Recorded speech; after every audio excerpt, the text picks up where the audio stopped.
Bueno, buenas tardes a todos.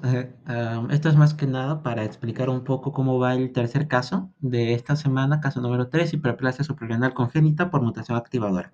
Ya. Antes que nada, leer el caso de forma rápida. Un paciente masculino de 4 años, un niño, es llevado a una consulta por sus padres debido a un crecimiento acelerado y desarrollo de vello púbico de los 3 años y medio. En la exploración física se evidencia un pene agrandado para la edad, testículos de volumen normal y una estatura por encima del percentil 90.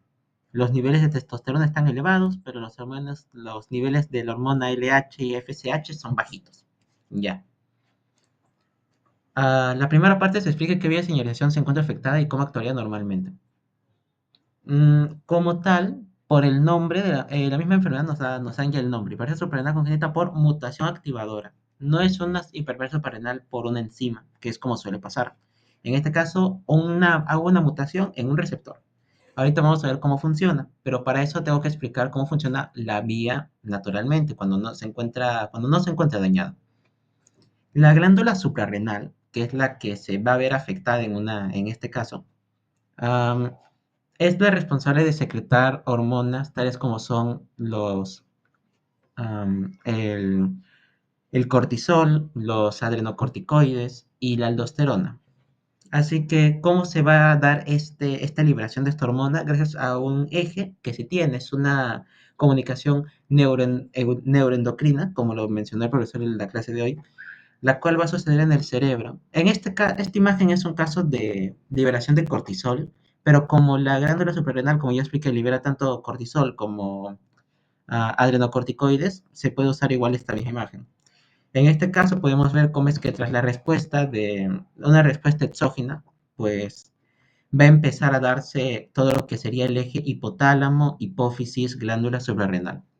¿Cómo funciona esto? El eje hipotálamo, hipófisis, glándula suprarrenal es un eje que se va a controlar para poder regular los niveles de hormonas de la glándula suprarrenal. En el hipotálamo, que es esta partecita de acá arriba, se va a liberar, gracias a la respuesta exógena que hubo de parte del cerebro, una hormona llamada la CRH, liberadora de corticotropina. La liberadora de corticotropina va a viajar del hipotálamo hasta la hipófisis, exactamente hasta la adenohipófisis, la parte anterior de la hipófisis, a la célula corticotropa. Aquí va a suceder esto. La CRH, la hormona que salió del hipotálamo, se va a unir a su receptor, que es proteína GS. Esto va a generar más AMP cíclico, va a generar proteína quinasa A, va a entrar el calcio y como ha entrado el calcio va a haber exocitosis. ¿Exocitosis de qué hormona? De la ACTH, adrenocorticotropa. Hormona adrenocorticotropa, como le quieran mencionar. Ahora, ¿qué sucede con esta ACTH? Esta ACTH que viene ahora, que está saliendo del lóbulo anterior de la hipófisis, se va a dirigir ahora sí hacia la glándula suprarrenal. Ya en la glándula suprarrenal va a tener un receptor específico, el receptor de melanocortina 2 o el MC2R, como le quieran decir. El ACTH se va a unir y mediante una proteína GS va a generar más AMP cíclico, generando proteína quinasa A y diferentes factores y síntesis de varias enzimas que se van a generar en esa misma glándula. Esto es lo que sucedería en un paciente normal. Cuando los niveles de cortisol o de andrógenos son elevados, hay algo que se llama retroalimentación negativa. Por ejemplo, en un paciente va a estar liberando CRH, que eso a su vez va a liberar más ACTH y eso a su vez va a liberar cortisol y va a liberar andrógenos. Sin embargo, hay un punto donde el cuerpo considera que ya tiene suficiente cortisol y el cortisol manda una señal, una retroalimentación negativa, a donde al lóbulo anterior de la hipófisis y al hipotálamo se deja de secretar tanto CRH como ACTH y por ende ya no se debería secretar cortisol. Sin embargo, ¿qué sucede en este paciente? En este paciente no nos están diciendo de que hay un problema con la retroalimentación negativa, sino de que el problema está en una mutación activadora. Exactamente, ¿dónde consideramos que está la mutación? Está aquí, en el receptor de melanocortina 2. En este caso, pese a de que haya poca ACTH o capaz no hay un ACTH unido a este receptor sigue excitado y sigue produciendo más AMP cíclico, por lo cual sus efectos siguen avanzando. Aquí hay una imagen para describirlo mejor, que es la pregunta 2, ¿no? ¿Cómo afecta la alteración molecular la función celular normal? Bueno, nosotros ya vimos cómo funciona en una célula normal. En una célula normal se va liberando más cortisol, más andrógenos, y cuando llega a un punto límite, un punto saludable del cuerpo, mediante retroalimentación negativa, se deja de secretar esta hormona. Sin embargo, en este caso no funciona así. La retroalimentación negativa le va a decir tanto al hipotálamo como a la hipófisis que dejen de secretar hormona. Van a dejar de secretar CRH y ACTH. Pero este receptor va a funcionar aún sin estar el ACTH. Por lo que esto no va a funcionar. Eso explicaría por qué el paciente va a tener bueno, no nos mencionan lo del cortisol, debería tener un cortisol elevado, pero lo que sí va a tener y lo que sí nos mencionan es de que va a tener todo lo que son los andrógenos elevados, y por eso todas estas evidencias físicas que ya vamos a tocar más adelante. Acá hay una imagen que lo explica un poco más detallado. Yo lo puse más que nada para explicar cómo afecta la alteración. Aquí podemos ver cómo el ACTH, esta es en una célula normal, pero en el caso de la célula que tenemos del receptor modificado, este receptor que es el MC2R, pues estaría sobreexcitado, sin necesidad de ACTH, estaría liberando demasiado AMP cíclico, lo cual activa la proteína A, lo cual, como ya hemos visto, va a fosforilar diferentes proteínas, las cuales van a actuar tanto en la mitocondria como en cofactores que van a salir del mismo núcleo. Y esto, en pocas palabras, ¿qué va a generar? Va a generar la creación de glucocorticoides, como lo es el cortisol, y de andrógenos, como lo va a ser, como lo que sería más adelante la testosterona. Aquí este es simplemente un cuadrito que puse para donde se evidencia, ¿no? Que todo receptor de ACTH va a liberar como segundo mensajero a AMP cíclico, nada más. Ahora, la tercera pregunta es cómo se altera la fisiología en estos trastornos. En una persona, en el caso de este, perdón, en el niño de este caso, lo que sucede es de que esta hormona, estos andrógenos, van a empezar a aumentar. Los andrógenos y el cortisol, pero nos vamos a centrar en los andrógenos porque es de lo que nos habla el caso. Aparte del eje que ya hemos visto antes, que es el eje hipotálamo, hipófisis, glándula suprarrenal, nuestro sistema neuroendocrino tiene varios otros ejes y otro que es importante hablar para este caso es el eje hipotálamo, hipófisis, gónadas, gonadal. ¿Qué es una gónada exactamente? Como estamos hablando de un niño, de un varón, estaríamos hablando de sus testículos, ¿no? Todo lo que sería su parte reproductora. Ahora, ¿por qué les menciono esto? Cuando hablamos del eje hipotálamo, hipófisis, gonadal, el hipotálamo va a liberar una hormona llamada la GNRH, la liberadora de GN. Esto va a llegar a la hipófisis anterior, similar a como hemos visto antes con la otra hormona, y la hipófisis anterior va a liberar LH y FSH, leutinizante y folículo estimulante, la que hemos visto anteriormente, que, aquí está, la que hemos visto que estaban bajas. LH y FSH están bajas en la prueba de laboratorio que le hicieron.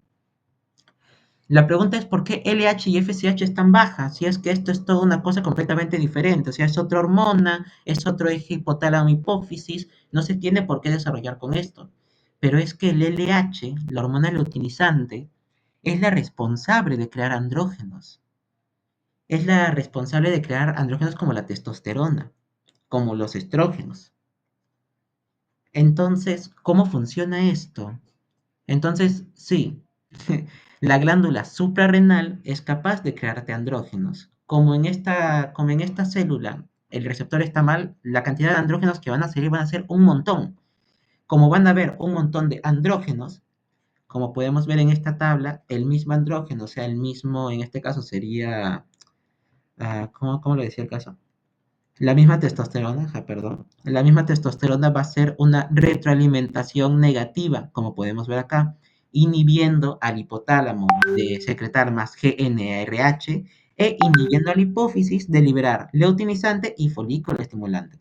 Eso explica por qué en este caso en el laboratorio sale la testosterona elevada, porque aquí vemos de que se está liberando demasiado andrógeno que se va a convertir en testosterona, y el LH y FSH disminuido, porque el cuerpo considera que como hay demasiada testosterona, este eje debe inhibirse. Por ende, hormonas como la leutinizante y la folícula estimulante también se ven disminuidos.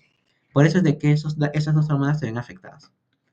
Antes de pasar a la parte de fármacos, terminemos un poquito con lo que es parte del caso. Como tal, el paciente presenta crecimiento acelerado y crecimiento del vello púbico también. Recordemos que la testosterona es importante para la creación y la maduración de los folículos pilosos. Igualmente en la exploración física se evidencia un pene agrandado por la edad, esto debido a los adrenocorticoides. Pero acá hay algo interesante que lo pueden mencionar si gustan, es que los testículos son de volumen normal. ¿A qué se refiere esto? Como ya hemos visto anteriormente, el gonadal, el eje hipotálamo hipófisis gonadal, o sea, en este caso hablando de los testículos del infante, no se encuentra afectado. Este eje está como tal, está sano. Lo único que, lo único que falla acá es esto, el andrógeno. Son los andrógenos que están muy elevados, pero no están elevados por este eje, están elevados por la glándula suprarrenal.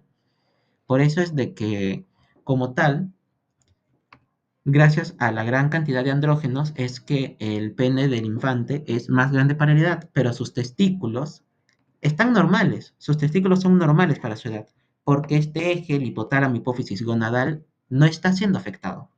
O sea, está siendo afectado, pero no es el responsable de esta causa, es la glándula suprarrenal y solo la glándula suprarrenal. Igualmente, una estatura por encima del percentil 90, o sea, es más alto que el 90% de niños de su edad. También debido a toda esta creación de hormonas y este desajuste hormonal.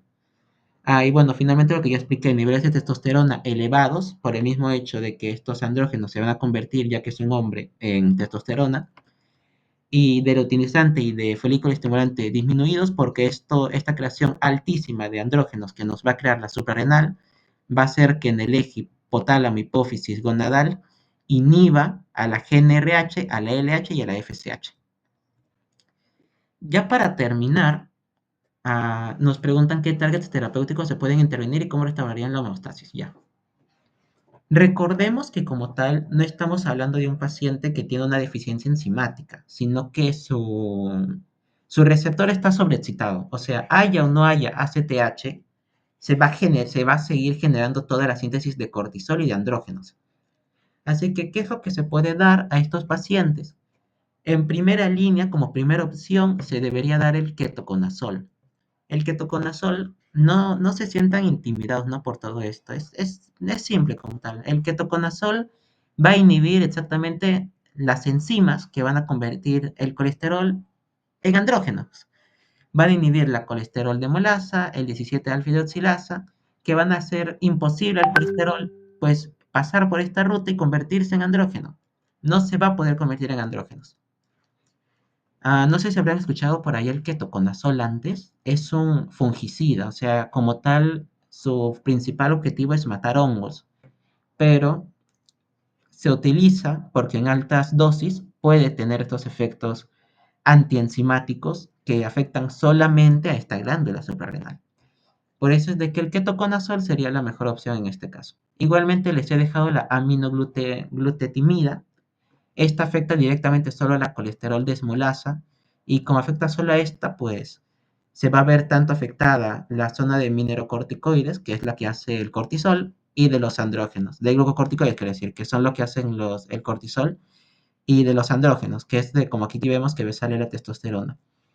Así que repasito de esta parte final, ketoconazol más que nada para poder inhibir que la glándula suprarrenal pueda seguir convirtiendo colesterol en testosterona, en pocas palabras.